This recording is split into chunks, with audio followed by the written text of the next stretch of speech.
Este miércoles en la Asamblea Nacional se inauguró oficialmente el cuarto encuentro de la Red de Parlamento Abierto de Parlaméricas y el Caribe. 90 representantes de 27 países participan de este encuentro internacional.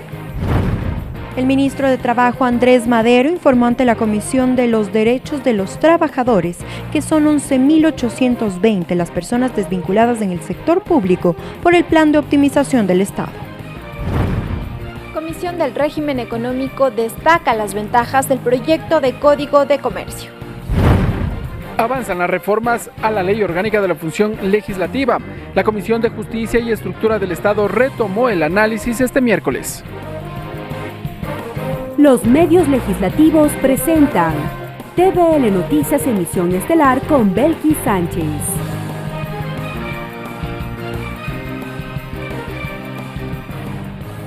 Saludos amigos, sean ustedes bienvenidos a la emisión estelar de TVL Noticias en este miércoles 13 de marzo del 2019. Llega a ustedes esta transmisión a través de la señal de los medios legislativos, Televisión Legislativa del Ecuador, la radio de la Asamblea Nacional y nos sintonizan también por internet, por tvl.asambleanacional.gov.es y asimismo por Facebook Live. Enseguida la información. Cuarto encuentro de la Red de Parlamento Abierto de Parlaméricas.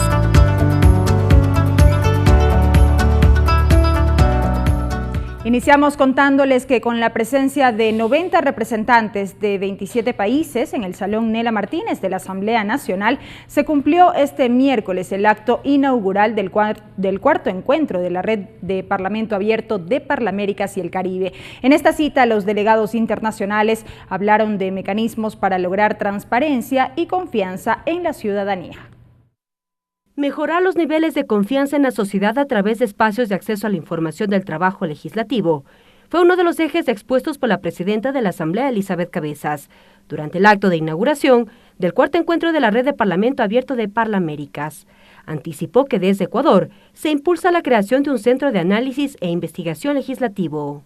Hay una clara decisión política de sí hacerlo y más allá de quién puede estar a la cabeza de la Asamblea Nacional, dejar institucionalizada esta herramienta y esta mecánica de fortalecimiento del vínculo con la sociedad civil, pero sobre todo de transparentar la información que permitirá con el tiempo, porque este es un trabajo de largo plazo, ir mejorando los niveles también de credibilidad dentro de la Asamblea Nacional. En esa misma línea habló Blanca Ovelar, presidenta de la Red de Parlamento Abierto de Parlaméricas, pues sostuvo que los casos de corrupción que enfrentan los países de América Latina ha dejado como resultado desconfianza en la sociedad. Por ello, hay que mejorar la calidad de la gobernanza. Parlaméricas tiene el reto de elevar la calidad de los gobiernos y parlamentos, dijo. Necesitamos mejorar la calidad de la gobernanza en nuestros países. Tenemos desafíos enormes en la recuperación de la confianza de la sociedad en sus representantes. A estos esfuerzos se suma el rol de Parlaméricas, puntualizó su presidente Robert Naut. Resaltó la importancia de contar con el apoyo de la ciudadanía, pues ello generará un adecuado control político. Aprobamos leyes y creamos que como legisladores nuestro trabajo se ha hecho, pero necesitamos revisar estas partes de legislación regularmente y decirle a la sociedad civil, ¿está funcionando la ley? ¿Está cumpliendo lo que queríamos? ¿Está la estructura institucional lo suficientemente fuerte para asegurarse de que las leyes que nosotros aprobamos sean transformadas y efectivas para la gente? Concluido el acto de inauguración, los delegados internacionales se tomaron la foto oficial del cuarto encuentro de la Red de Parlamento Abierto de Parlaméricas y el Caribe. Este espacio pretende promover la apertura legislativa a fin de aumentar la transparencia y el acceso a la información pública, fortalecer la rendición de cuentas, promover la participación ciudadana y garantizar una conducta ética en las legislaturas. Mariela Logroño, TVL Noticias. Y la lucha contra la corrupción y el control político fueron temas analizados durante las mesas de trabajo de este cuarto encuentro de Parlamento Abierto de Parlaméricas. Los delegados internacionales propusieron mecanismos para solicitar la declaración de bienes para autoridades, un registro nacional de accionistas, además de un comité anticorrupción. Cada uno de estos planteamientos constarán en la declaratoria final de este encuentro internacional. El desarrollo de la mesa de trabajo sobre lucha contra la corrupción intervino Juan Ricardo Ortega del Banco Interamericano de Desarrollo Él expuso los actos ilícitos que se generan en Colombia. Precisó que lamentablemente es uno de los medios que más genera recursos para el país.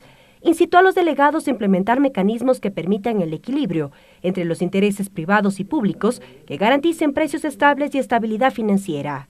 Esa realidad hace que hacer política en América Latina enfrente unos retos que requieren una discusión de un nuevo nivel de transparencia y dificultad que solamente ustedes de manera muy cándida pueden en algún momento pensar cómo se puede competir de manera transparente y justa en un entorno que está tan contaminado. En este diálogo además se abordó sobre el rol de la ciudadanía como veedores ante hechos de corrupción. Shaska Bellerle, del programa sobre acción no violenta, planteó generar mecanismos amigables para los ciudadanos y su relación con los gobiernos. En la participación ciudadana proactiva pensemos acerca de un compromiso constructivo con los parlamentos y el gobierno. En esta jornada también en la segunda mesa de trabajo se abordó el control político. Anande Trotman Joseph, presidenta de la Comisión de Integridad y Anticorrupción de Granada, señaló que la creación de esta comisión ha incidido en que a través de las declaraciones de bienes que realizan las autoridades se pueda palpar si existen irregularidades. Un proceso complejo, pero que invita a los parlamentos a fiscalizar. Y ahora estamos pasando a su tercera declaración de bienes. Y hago un énfasis que es la tercera declaración de bienes que hacen los parlamentarios, porque luego de la tercera nosotros tenemos una idea de cuál es la tendencia y nos permite tomarnos el tiempo para ver que se esté cumpliendo con las cosas y trabajar con otros actores. En cambio, para Esteban Fullen, asesor regional para Latinoamérica y el Caribe en antilavado de dinero, recomendó generar un registro nacional de los accionistas beneficiarios de las compañías. Ahí expuso ejemplos. Supone una compañía con accionistas. Sin embargo, esos accionistas son otras personas jurídicas que no son personas físicas, y lo que se busca es tratar de encontrar a la persona natural o las personas naturales que finalmente poseen o controlan al cliente. Para este jueves se prevé la entrega de los resultados y compromisos del Parlamento abierto y el lanzamiento del protocolo para la reducción del riesgo de desastres y la adopción del cambio climático. Mariela Logroño, TVL Noticias. Entrevista.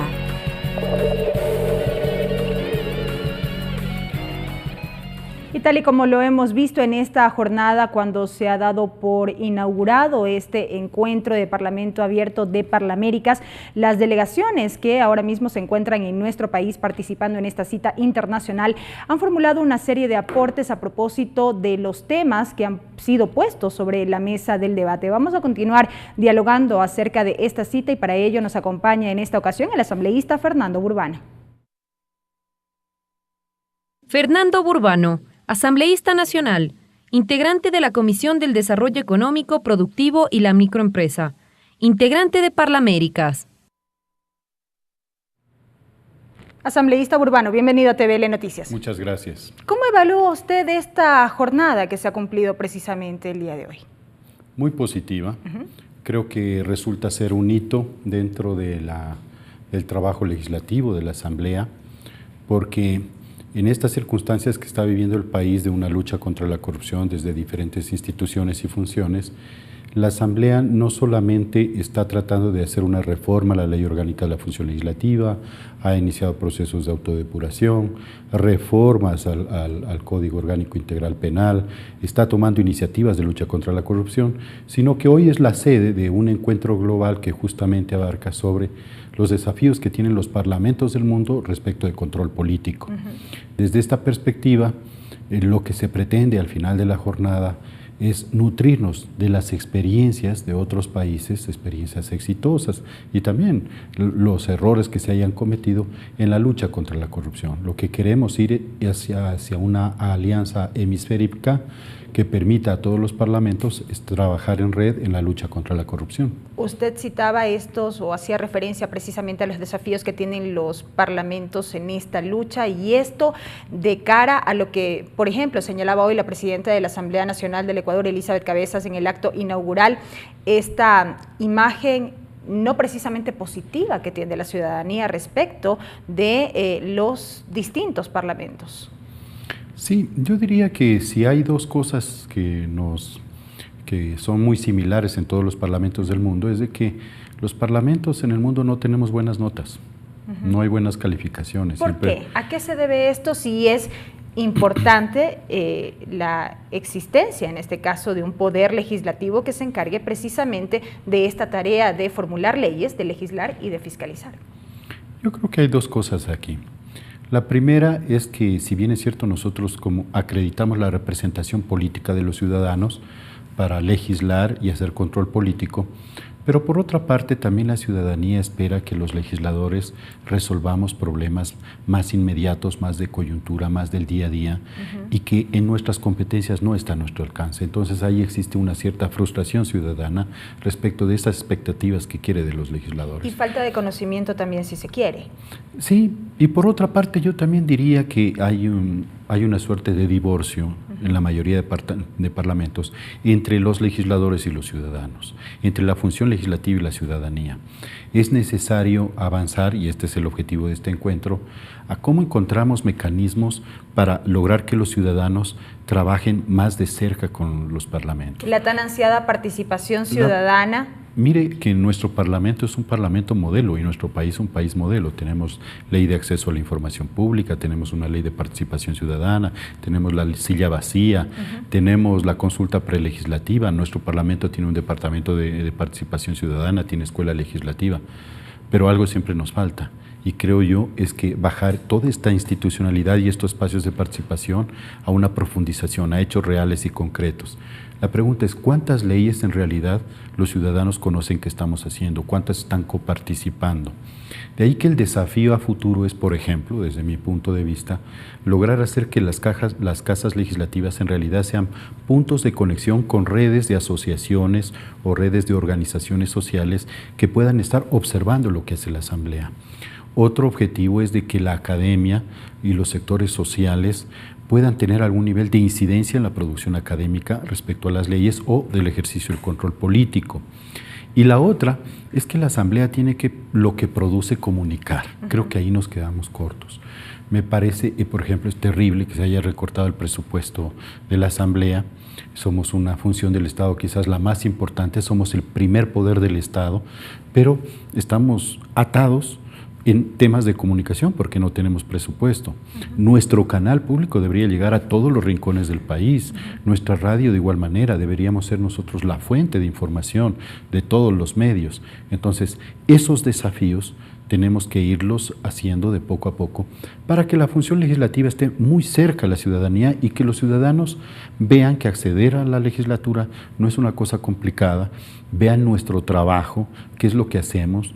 Y me parece que la próxima ley orgánica de la función legislativa es una oportunidad para ello, introducir temas de ética y probidad, profundizar en los temas de transparencia. Por ejemplo, hay ideas maravillosas que se han visto en otros países, como tener una aplicación en los teléfonos celulares que le permita a usted ver la agenda legislativa, los blogs de los legisladores. Es decir, de una forma más directa. ¿Cómo nos acercamos a los ciudadanos, ¿no? La otra es todo el tema de rendición de cuentas. La rendición de cuentas no debe ser un tema obligatorio, un formalismo en el que apurados al final del año, al inicio de cada año, tenemos que organizar una reunión. ¿Cómo hacemos que estos procesos de rendición sean permanentes, acumulativos, sistemáticos? Yo, por ejemplo, no estoy de acuerdo en los cuestionamientos que se hacen muchas veces a nosotros como legisladores en el hecho de que vamos al territorio. Porque es necesario precisamente acercarse. Es urgente, si hay este divorcio de ciudadanos y legislatura, hay que acercarnos al territorio. Me parece que al territorio hay que ponerle agenda legislativa, y los legisladores deberíamos tener tareas en el territorio. Pero para que ello tenga ¿qué resultados, asambleísta? Porque si yo me pongo del lado del ciudadano común, espero que en efecto el legislador, la Asamblea Nacional, se acerque, conozca estas necesidades que en materia de legislación existen, pero cuánto de aquello que yo requiero en efecto se traslada a esa legislación. ¿Cuán efectivo es este procedimiento? Cuando los ciudadanos comprendan que nuestra tarea es el control político, por ejemplo, no hacemos obras, no somos gestionadores de cargos públicos y que nuestra tarea es exclusivamente el control político y la legislación, vamos a sincerar la relación. Pero se distorsiona en el momento que el legislador pretende ir un poco más allá y se vuelve un gestionador de obras o ayudar a su propia base política que con justo derecho aspira de alguna manera a tener una incidencia política en ciertas acciones, pero yo diría, si hay un sinceramiento y si trabajamos en el territorio, por ejemplo, cada uno trabajamos en proyectos de ley.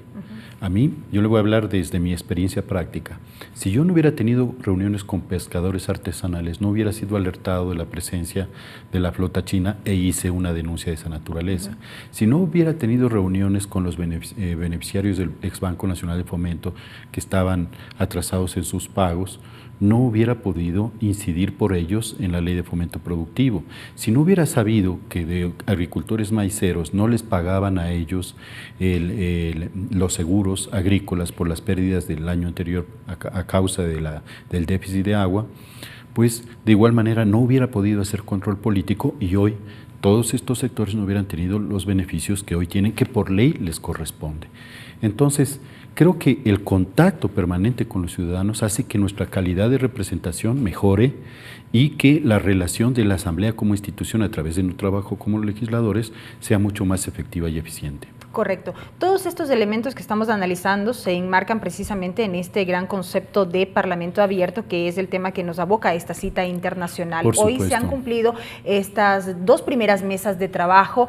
¿Qué es lo que nos deja hasta este momento todo este análisis? El gran tema, digamos, del encuentro es el control político y abrimos la jornada de este encuentro con la evaluación de las leyes, que es un tema fundamental y que casualmente en nuestra Asamblea lo estamos tratando. Yo fui uno de los proponentes de establecer una unidad de seguimiento y evaluación de la ley y para mí resulta maravilloso que ahora estemos tratando con las experiencias de más de 20 países aquí en Quito. ¿Cuál es el resultado de esto? Evaluar las leyes resulta tan importante no solo en el control político, es decir, en los actos de fiscalización, sino en la lucha contra la corrupción. Porque la tarea no queda simplemente en la aprobación de la norma y su vigencia. Claro, y ahora estamos más conscientes aún de que la ley no solo hay que evaluarla al final. Muchas veces las leyes terminamos haciéndlos mal, hay que aceptar eso. ¿Por qué? Por eso porque hacemos toda la avalancha de reformas que deben ser tramitadas. Entonces, la ley sufre un proceso. A lo largo de ese proceso hay que poner controles, por eso hay que hacer una evaluación ex ante durante el proceso de formación de la ley, asegurando que haya participación, que los ciudadanos se enteren, que los ciudadanos participen, que incidan y al final, viendo si el Ejecutivo y las instituciones encargadas de aplicar la ley lo están haciendo, de manera en los plazos que establezca la ley, porque cada ley deriva reglamentos, cada ley tiene plazos de cumplimiento. Pero lo curioso es que muchas veces usted hace la ley y el reglamento hace todo lo contrario del espíritu de la ley. O tarda mucho en ser expedido, o tarda en ser expedido. Nos ha tocado ocasiones en que cuando hemos aprobado una ley, le damos un plazo de vigencia de 1 año y al año todavía no hemos tenido un reglamento. Y hemos tenido que hacer una nueva reforma a esa misma ley para ampliar el plazo. Entonces, que cabe destacar no es ya competencia, en este caso del legislativo, sino del ejecutivo. Exacto. Y en este caso, ninguno de los funcionarios fue sancionado. ¿Sí? Ninguno de los funcionarios. Entonces, por eso es que en la ley orgánica tenemos que ser más drásticos, más rigurosos en el ejercicio de control político. Y ya que usted trae a colación este tema, me parece fundamental que la Asamblea tiene que recuperar, o no sé si instaurar, una suerte de principio de autoridad respecto de las otras funciones del Estado. Aun cuando somos independientes las funciones, pero cada vez que viene un funcionario a esta Asamblea, viene a rendirle cuentas al pueblo ecuatoriano porque nosotros representamos al pueblo ecuatoriano. Y a veces tenemos funcionarios que están confundidos, nos ven como un apéndice del Ejecutivo o nos ven únicamente como los legisladores desprestigiados a los cuales no hay que pararles bola. Se evidencia, entonces, por ejemplo, en esta ausencia, en los llamados a las distintas comisiones. Muchos funcionarios no vienen a las comisiones, entonces creo yo que la Asamblea tiene que cambiar, no solo en las formalidades cómo se establece una comparecencia, sino también en las sanciones que debe tener un funcionario que no comparece. Y también la Asamblea tiene que ser mucho más rigurosa en el control, por ejemplo, del ejercicio presupuestario. Por ello es necesario que la Asamblea también cuente con una suerte de instituto o centro de estudios legislativos independiente que nos pueda dar cifras, evaluaciones del comportamiento gubernamental y de otras funciones. Porque si no, ¿con qué contrastamos? Siempre estamos legislando o estamos fiscalizando en función de los datos que nos da el propio Ejecutivo. De ahí que cada vez que se habla a la Asamblea de recortarle personal, de recortarle, digamos, los equipos de trabajo, yo pienso que estamos debilitándola institucionalmente. La Asamblea necesita tener administrativamente órganos internos fuertes, poderosos, para hacer investigación, para hacer seguimiento, para hacer vigilancia de cumplimiento de la ley, de tal manera que los legisladores podamos remitirnos a ese trabajo y al final del día el resultado va a ser defender los intereses de los ciudadanos. Entonces, resulta ilógico que siempre se le vea a la Asamblea como un gasto para el pueblo ecuatoriano y no es así. La Asamblea es la única institución obligada a controlar al Ejecutivo, que es el que maneja los recursos del Estado, del pueblo ecuatoriano. Si la Asamblea se debilita el ejercicio de fiscalización del pueblo ecuatoriano. Correcto, asambleísta Urbano. Volviendo ya al tema de Parlaméricas y un poco para ir finalizando esta entrevista, tenemos que el día de mañana está prevista ya la clausura, un poco para que la ciudadanía entienda esta dinámica de trabajo, qué es lo que se viene luego, qué resultará de esta cita y qué viene luego. Usted recordará que meses anteriores hubo la Cumbre de las Américas en el Perú. Digamos, el gran tema en ese entonces fue la lucha contra la corrupción y hubieron acuerdos gubernamentales, estatales y en este caso también parlamentarios. Lo que mañana vigilaremos es si hemos cumplido o no esos acuerdos. En el caso ecuatoriano, nosotros hemos avanzado mucho, tenemos ya un grupo parlamentario por el Parlamento Abierto, tenemos ya en camino la elaboración de un plan de acción para que en ese plan de acción logremos hacer ciertos cambios y ciertas reformas a la tarea legislativa para que sea más transparente, para que haya más probidad, para que haya mejor rendición de cuentas y mayor participación ciudadana.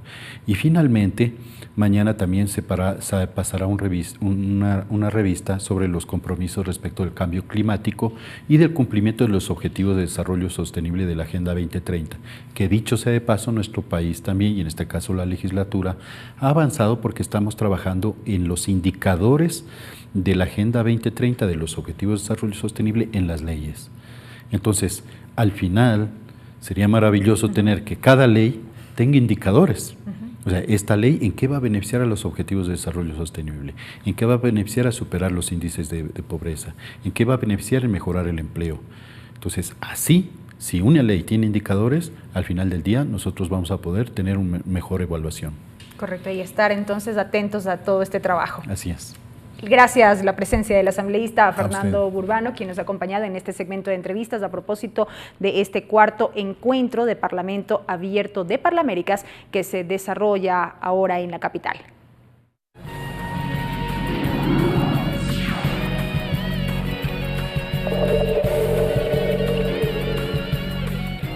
Y precisamente tal como lo señalábamos, la agenda del cuarto encuentro de Parlamento Abierto de Parlaméricas concluirá este jueves. Por la mañana se prevé el balance de resultados de los compromisos presentados en el tercer encuentro celebrado en Lima, Perú, en 2018, y así también la presentación de nuevos compromisos por parte de las delegaciones parlamentarias participantes. A las 10:30 se desarrollará la tercera sesión de trabajo denominada Aplicando Prácticas de Apertura para impulsar los objetivos de desarrollo sostenible.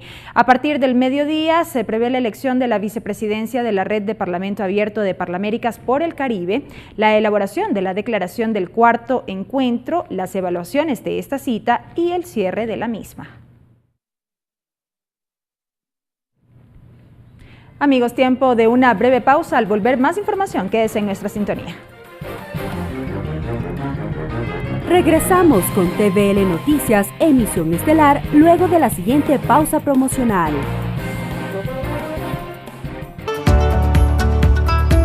Cuarto encuentro de la Red de Parlamento Abierto de Parlaméricas.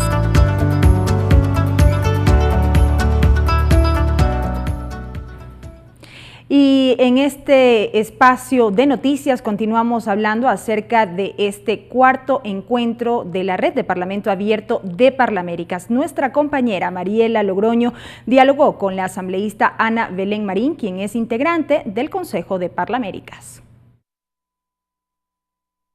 Ana Belén Marín, asambleísta por la provincia de Cotopaxi, vicepresidenta de la Comisión de Soberanía, Integración, Relaciones Internacionales y Seguridad Integral, vicepresidenta alterna por Sudamérica de la Red de Cambio Climático de Parlaméricas. Desde Ecuador nos acompaña la asambleísta Ana Belén Marín en representación de la Asamblea Nacional del Ecuador. Ella es vicepresidenta por Sudamérica de la Red de Cambio Climático de Parlaméricas. Asambleísta, gracias por acompañarnos. Expectativas de este cuarto encuentro que se desarrolla en el Palacio Ecuatoriano. Bueno, primero dar la cordial bienvenida nuevamente a todos mis colegas parlamentarios de los 35 países que conforman Parlaméricas. Para nosotros es un privilegio tenerles aquí para poder discutir temas de transparencia, de corrupción, pero también control político del cual nosotros venimos pregonando y que en la práctica son proyectos de leyes, son revisiones de normativa que serán los únicos que nos lleven a contemplar una realidad de la transparencia. Es por eso que las perspectivas que tenemos para este encuentro significa muchísimo para el Ecuador, porque no solamente es tratar una ley que como Ecuador hemos impulsado a través de nuestra presidenta, que es la recuperación de capitales, sino también lograr entender el contexto regional de que en este momento existe mucha tirria en contra de los parlamentarios regionales. ¿Cómo logras cambiar esto? ¿Cómo logras dar la vuelta? Este concepto es haciendo las cosas de manera transparente, con participación ciudadana todo el tiempo, no por coyuntura, y que esto se logre institucionalizar en cada uno de los parlamentos. En esa línea, asambleísta, se habla del control político. ¿Qué implica el mismo y de qué forma puede beneficiar a la ciudadanía? Mire, el tema del control político lo podemos manejar desde diferentes ejes. Uno de ellos, por ejemplo, de la red parlamentaria en la cual yo soy la vicepresidenta en cambio climático, es específicamente en velar por el cumplimiento de las leyes que nosotros tenemos en temas ambientales y verificar cuáles leyes nosotros no tenemos. Por ejemplo, en el tema de gestión de riesgos.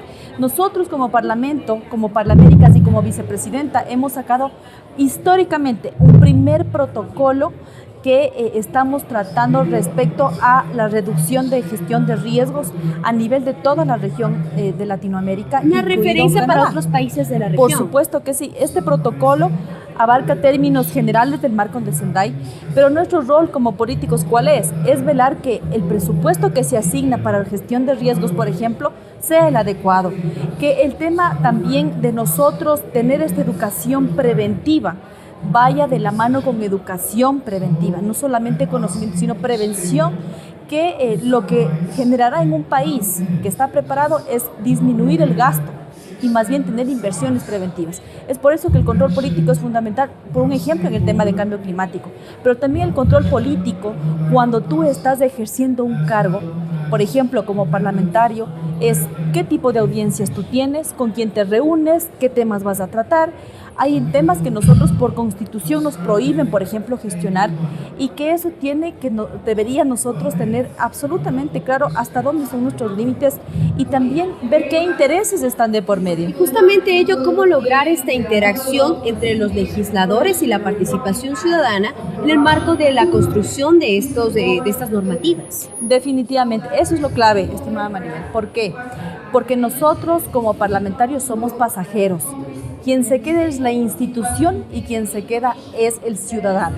Es decir, si la participación ciudadana logramos que sea permeable dentro de una institución y que esté de manera permanente y que no sea variado por ejemplo, si yo soy presidente y decido no hay participación ciudadana, no, tiene que ser una dinámica permanente de participación, por lo tanto tiene que ser institucionalizado.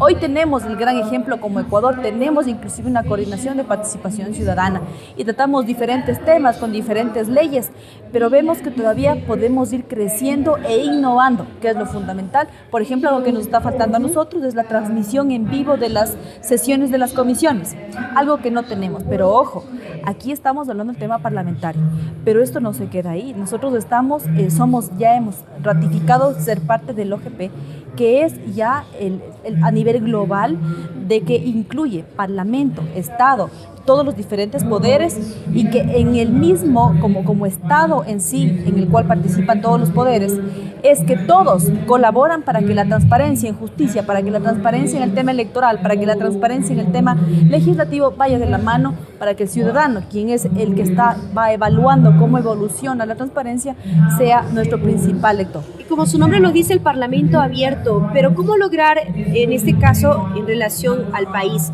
Las facciones políticas son evidentes. pero ¿cómo establecer estos espacios de diálogo para que también la participación ciudadana sea el eje principal? Mire, yo considero que lo primero es siempre tener sobre el tapete, sobre la mesa, todas las divergencias en comentarios y en criterios. Eso nos enriquece, saber que alguien más piensa diferente a mí. Todas esas diversidades lo que pueden hacer es tener un mejor producto.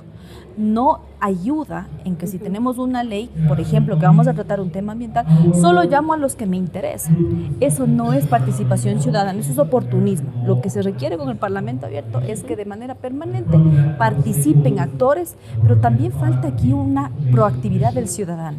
¿Sí? Que no sea solamente cuando a mí me tocan el bolsillo o mis intereses recién reacciono. Esto tiene que ser concebido de manera permanente. ¿Cómo viene trabajando justamente Parlaméricas para generar programas, para generar proyectos en los que se incluya netamente la participación ciudadana? Mire, lo que se hace para lograr tener una participación ciudadana efectiva a través del Parlamento abierto es, en primera instancia, conocer cuáles son las organizaciones que están interesadas.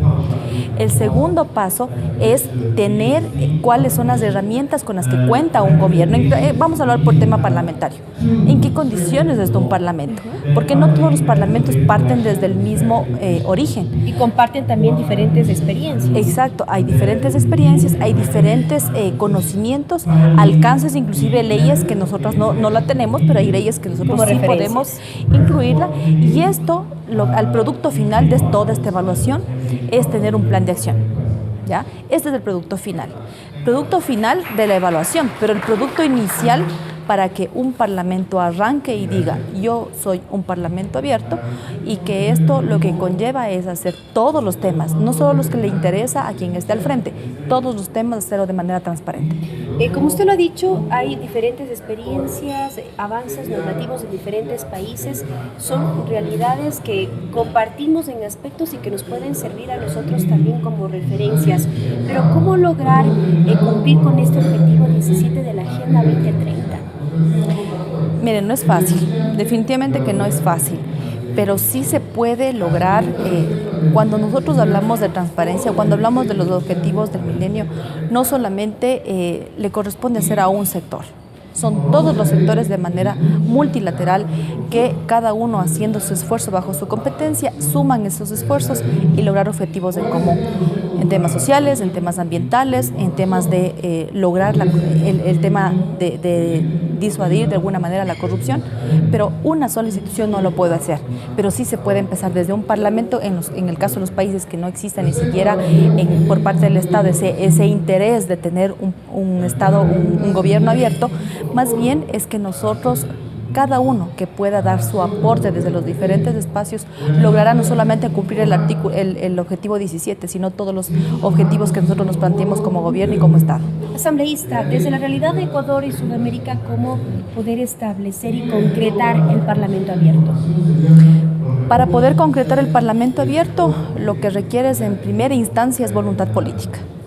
Cuando existe voluntad política como la que existe en el Ecuador, lo que permite es tener listo un plan de acción.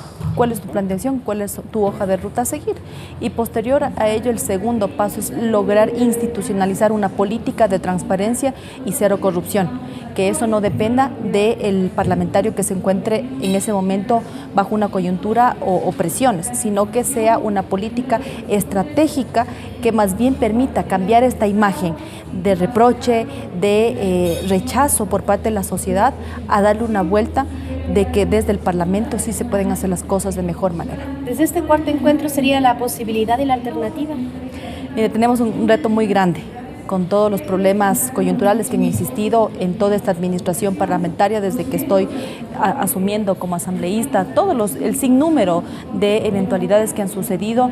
Hay momentos en que va en declive, hay momentos que hay un crecimiento importante, hay que buscar el punto de equilibrio, que se mantenga la imagen de la Asamblea Nacional con acciones positivas, con acciones permanentes y que no se estanquen en una persona, que no se estanquen en temas coyunturales, sino que esos temas de momento permitan enriquecer la democracia, la participación de las diferentes tendencias ideológicas y sacar una política que vaya no solo en transparencia, sino en un verdadero desarrollo para nuestro país.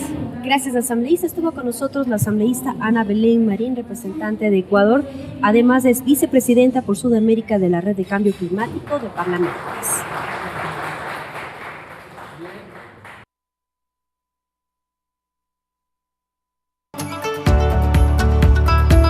Cuarto encuentro de la Red de Parlamento Abierto de Parlaméricas.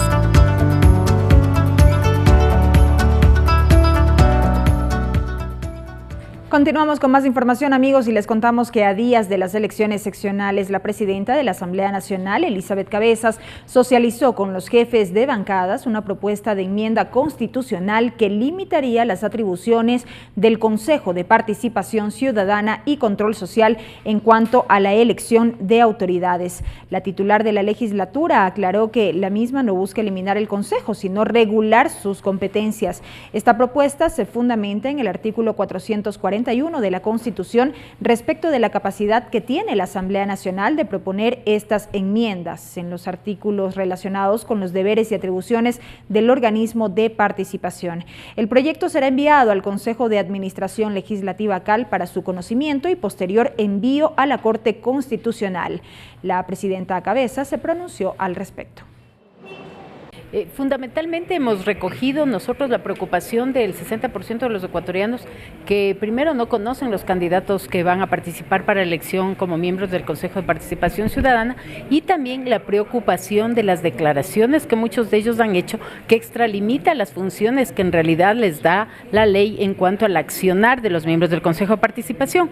Me parece que era indispensable que la Asamblea se pronuncie, toda vez que al amparo de lo que la Constitución manda nosotros podemos hacer esta consulta para plantear una enmienda constitucional y en este sentido definitivamente buscarle una salida legal. Bajo ningún punto de vista es de eliminar el Consejo de Participación. Lo que nosotros claramente estamos planteando es la posibilidad de que esta decisión, por ejemplo, de elección de autoridades sea y retorne a la Asamblea Nacional, en tanto y en cuanto la Asamblea es el órgano más democrático que existe por la representación inclusive política y de la ciudadanía.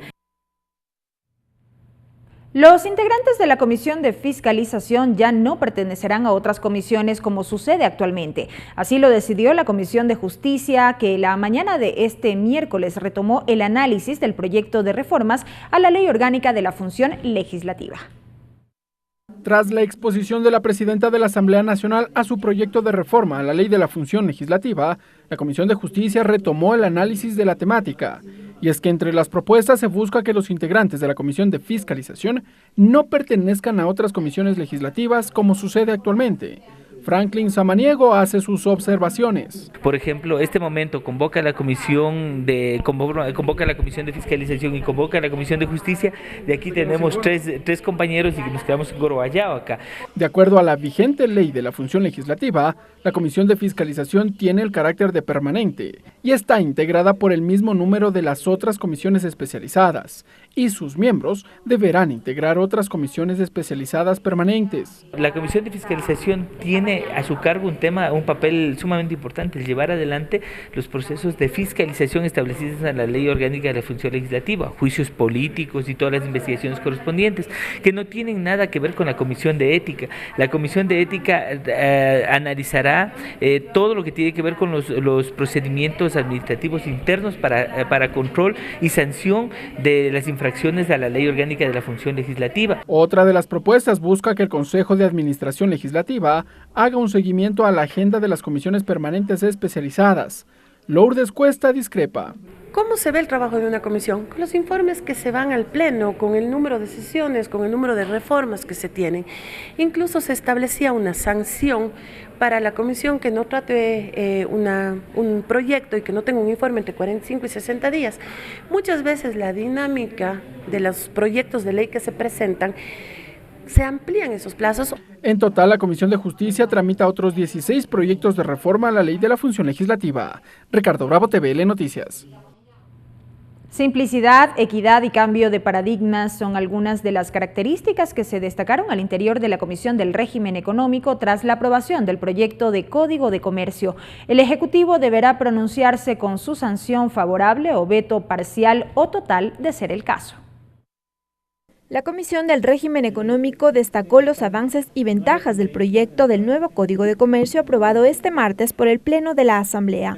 El presidente de la Mesa Legislativa, Pavel Muñoz, destacó que con el proyecto se actualiza la normativa vigente desde hace 100 años y corrige falencias y criterios discriminatorios y anacrónicos. El código que está vigente tiene 1024 artículos, tiene normas muy caducas, tiene normas donde se habla, por ejemplo, del comercio en barcos de vela, o donde hay desactualizaciones y casi atrocidades como estas, que las mujeres casadas deban pedir permiso a sus esposos para actividades mercantiles y comerciales. Destacó que el texto aprobado se armonizó la redacción con la terminología internacional y que el eje principal responde al ciudadano.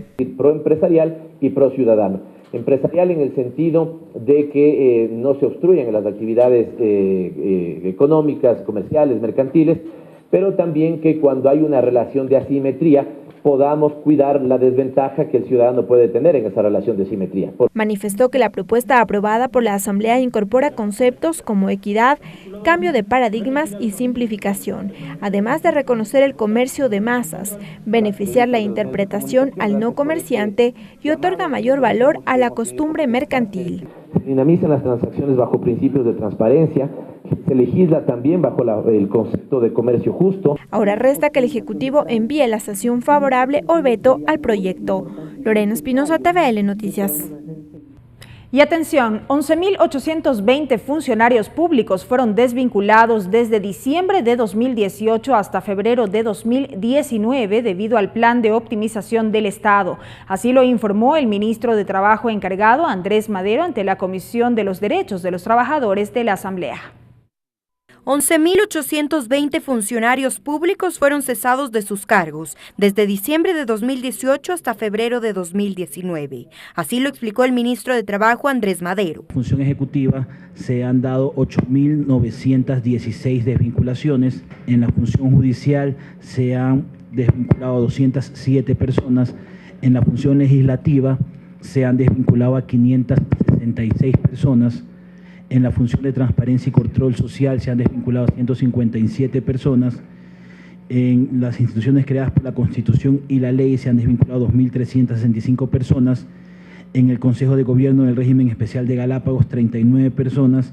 Y en el Parlamento Andino, 3 personas. El ministro explicó que los trabajadores desvinculados tenían contrato ocasional y que se respetó el debido proceso.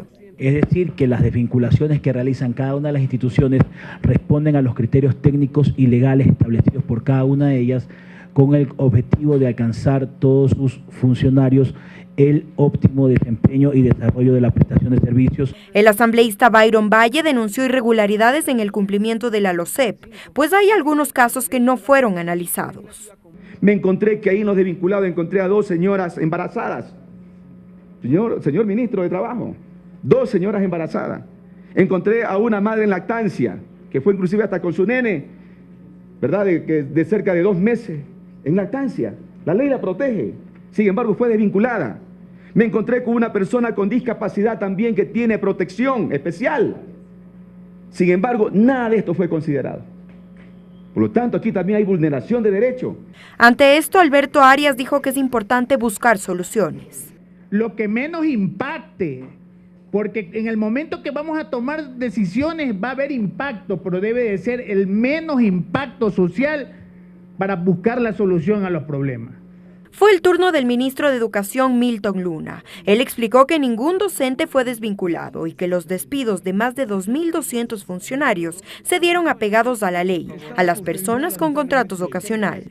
Las medidas tomadas en función de lo señalado anteriormente ha protegido y protege al actor fundamental del hecho educativo y a su facilitador, en este caso al estudiante y particularmente al docente. Se tenía previsto escuchar a la ministra de Salud, Verónica Espinosa, sin embargo, se justificó. Por esta razón, la Comisión del Derecho de los Trabajadores solicitará su presencia en una próxima reunión. Tatiana Sorenholzner, TVL Noticias. Y la Comisión Ocasional de Jubilados recibió a Carlos Fernández, representante de los jubilados del Gobierno Autónomo Descentralizado de Ibarra, quien asegura que existe una deuda de alrededor de $50.000 a más de 20 personas desde hace 5 años. Carlos Fernández, representante de los jubilados del gobierno de Ibarra, acudió a la Comisión Ocasional de Jubilados para solicitar su gestión, debido a una deuda de alrededor de $50.000 a más de 20 personas de este sector. Hay diferentes cantidades. En el caso personal, $50.000 que me debe la municipalidad, porque a los 31 años de servicio que me retiro del municipio, me han entregado solo $16.000. Entonces, no está sujeto al mandato constituyente. El presidente de esta mesa ocasional, el asambleísta Homero Castañer, dijo que a los gobiernos autónomos la Asamblea Nacional no puede hacer control político. Sin embargo, harán una resolución para que comparezcan ante la comisión y expliquen este hecho. Nosotros vamos a tomar una resolución frente al tema, ¿sí? Este es un tema no muy sencillo para nosotros. Los gobiernos autónomos no son sujetos de control político de parte de la Asamblea Nacional.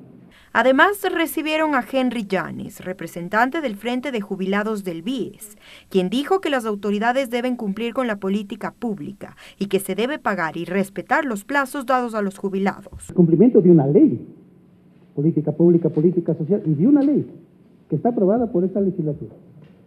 Y entonces, porque sería la peor ofensa al país crear una ley sin que se cumpla la ley y sin que existan los recursos para que se cumpla la ley, ¿no es cierto? Por estas razones, el asambleísta Helio Peña solicitó llamar a los ministros de Finanzas y de Trabajo para que comparezcan y resuelvan la situación. Y hay que llamarlos a comparecer en primera instancia aquí, y si resisten a no estar aquí sin delegados, yo creo que la mayor potestad la tenemos en el Pleno y tenemos que llamarlos a comparecer al Pleno. La Comisión Ocasional de Jubilados resolvió elaborar una resolución para que las autoridades comparezcan ante esta Comisión Ocasional, sin enviar a sus delegados, con el afán de que cumplan con lo presupuestado. Tatiana Sorenholzner, TVL Noticias. Y la Comisión de Desarrollo Económico arrancó con el análisis de 2 proyectos de reforma legal. El primero busca modificar la Ley de Aviación Civil, mientras que el segundo propone reestructurar las deudas con la banca pública. Se trata de un nuevo proyecto de reforma a la Ley de Aviación Civil. El objetivo es darle autonomía a la Junta Investigadora de Accidentes. El análisis arrancó en la Comisión de Desarrollo Económico, indicó su titular, el asambleísta Esteban Albornoz. Nosotros estamos conscientes que esa Junta Investigadora de Accidentes tiene que tener total autonomía y tener los recursos suficientes para justamente poder hacer una gestión técnica. Es fundamental garantizar la seguridad en el campo de la actividad aérea. Así, la Junta Investigadora de Accidentes tendría autonomía financiera y administrativa, dijo. A veces puede convertirse en juez y parte, aunque entendemos que los funcionarios que han estado y los miembros de la Junta Investigadora de Accidentes siempre han tenido un papel técnico más bien, pero tenemos que garantizar la autonomía definitivamente para que puedan cumplir con su función. Por otro lado, la mesa legislativa analiza un proyecto de reforma a la ley para la reestructuración de deudas. Al respecto, el asambleísta Fernando Burbano pide la remisión total de las deudas para los 4.300 acreedores del Banco Nacional de la Vivienda en liquidación. De que mire que lo que se va a recuperar es $1.500.000. Esa es la cartera por recuperar, con tantos beneficiarios, 4.300 personas. La pregunta aquí es sobre la eficiencia. ¿Es necesario tener un personal de un banco en liquidación, personas encargadas de esta, o de una vez liquidar la deuda? ¿Qué le cuesta más al Estado? Burbano expuso su iniciativa en la Comisión de Desarrollo Económico. Ricardo Bravo, TVL Noticias. La Comisión de Educación conoció varios proyectos de ley calificados por el Consejo de Administración Legislativa Cali. Avanzó en el análisis del proyecto de ley orgánica de alimentación escolar de iniciativa del asambleísta Mauricio Proaño. La Comisión de Educación conoció algunos proyectos de ley calificados por el CAL para ser tratados en esta comisión. El proyecto de reformas a la ley de la Defensoría del Pueblo generó debate. La asambleísta Noralma Zambrano dice que educación no es la comisión indicada. Quiero tratar de darle el giro, por lo cual esto está dentro de la Comisión de Educación, Cultura, Ciencia y Tecnología, solamente por la prevención del genocidio. Sería como una inclusión dentro de, a lo mejor, la Ley Orgánica de Educación Intercultural, porque propiamente creo que esto sería como en otra comisión que no es la nuestra. Sin embargo, la presidenta de esta mesa, Silvia Salgado, dijo que como estas reformas tienen que ver con derechos humanos, Educación debe acoger este pedido. De todas maneras, se trata de un tema importante de establecer mecanismos de prevención del genocidio dentro de las competencias de la Defensoría del Pueblo, con la creación de una estructura interinstitucional, y eso es reformatoria o la inclusión de 2 artículos que reforma el artículo 8 de esta posible ley. Además, debatieron sobre el proyecto de ley de alimentación escolar. Su proponente, el asambleísta Mauricio Proaño, explicó los puntos claves de esta iniciativa. Pensamos que la alimentación de los niños y adolescentes debe ser también con alimentación local. Y eso ayudaría mucho al aspecto de que un precio de un producto localmente no tenga ningún problema luego cuando hay demasiado exceso en mercado, sino que comienza a regularse precios, y también la oportunidad de los pequeños productores de organizarse para generar productos que tengan algún valor agregado. Estaba planeada la votación del informe para primer debate de este proyecto de ley. Sin embargo, sesionarán otro día para recoger las propuestas de los asambleístas sobre esta iniciativa. Tatiana Sonnenholzner, TVL Noticias. Y la Comisión Legislativa de Participación Ciudadana continúa con el tratamiento del proyecto de ley de organizaciones sin fines de lucro. En esta ocasión recibió a un representante de Inmobiliar para que explique la posibilidad de destinar los bienes incautados a programas sociales. La Comisión de Participación Ciudadana, en el marco del tratamiento del proyecto de ley orgánica de organizaciones sin fines de lucro, analiza la posibilidad de incluir que los bienes incautados por Inmobiliar puedan ser utilizados como ayuda en programas sociales. Por ejemplo, que los bienes provenientes del narcotráfico sirvan para ejecutar programas de rehabilitación de adicciones. Es por ello que acudió a la mesa legislativa el coordinador general de asesoría jurídica de Inmobiliar para explicar la pertinencia del tema. Allí indicó que los bienes incautados por diferentes situaciones se encuentran subeditados a procesos penales y mientras dure ese tratamiento no se podría disponer de los mismos. Hemos tenido casos de personas que han aparecido a los 3 años en un proceso penal con el justo derecho, donde el juez ya los ha declarado inocentes y nos ordena la devolución de los bienes a favor de ellos. Mientras que con los bienes decomisados, dijo, ya existe una normativa que disponga el futuro de los mismos, puesto que en ellos ya se encuentra una sentencia en firme. Sin embargo, precisó que la misión y prioridad institucional siempre serán las instituciones del Estado. Y ahí sí, el reglamento de Contraloría ya permite que las entidades que tienen sus bienes puedan incluso donarlos o darlos en comodato a entidades que se dedican a este tipo de actividades como fundaciones, voluntariado y todo lo demás. Pero sí existe una limitación dentro del reglamento de la Contraloría, que los mismos no pueden pasar de 5 años. El presidente de la mesa legislativa, el asambleísta Héctor Yepes, tras escuchar la exposición, manifestó que trabajarán en el texto para ajustar las posibilidades indicadas por Inmobiliar. Tiene que estar muy claro que eso tiene que ser administrado y con la competencia pues, de Inmobiliar.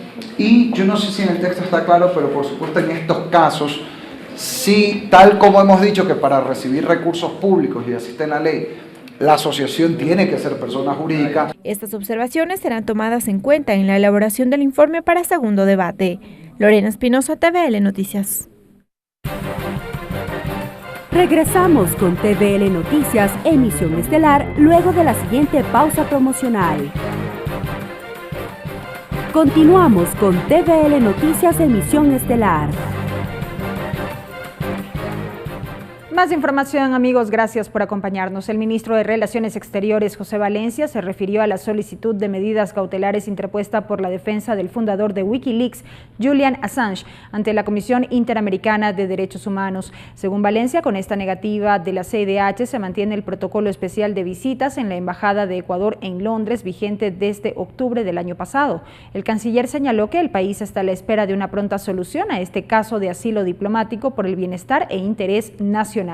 La CIDH cerró el expediente de la solicitud de medidas cautelares por incumplimiento de los requisitos de gravedad, urgencia y daño irreparable previstos en el artículo 25 del reglamento. Tenemos bastantes, algunas novedades al respecto. No quisiera en este momento entrar a referirlas en detalle. Lo que sí le quisiera manifestar es que el Ecuador en esto va a ser extremadamente estricto.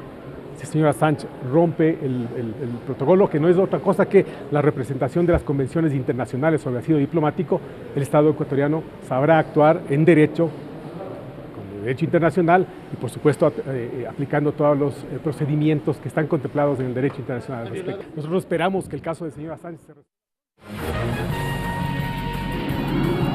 Agenda de actividades. Rápidamente la revisión de la agenda de actividades de la Asamblea Nacional para este jueves 14 de marzo a las 8 de la mañana, sesión de la Comisión de Relaciones Internacionales para el tratamiento de las enmiendas al Estatuto de Roma de la Corte Penal Internacional relativas al crimen de agresión, para lo cual reciben a Michelle Reyes, coordinadora para las Américas de la Coalición por la Corte Penal Internacional, y al ministro Pablo Avilés, director del Sistema de Naciones Unidas del Ministerio de Relaciones Exteriores. También avanzarán en el tratamiento del Tratado sobre la Prohibición de las Armas Nucleares, para lo cual se contará con la presencia del ministro Pablo Avilés y también de Rodrigo Salas, subsecretario de Control y Aplicaciones Nucleares del Ministerio de Energía y Recursos Naturales No Renovables. Será en el 7º piso.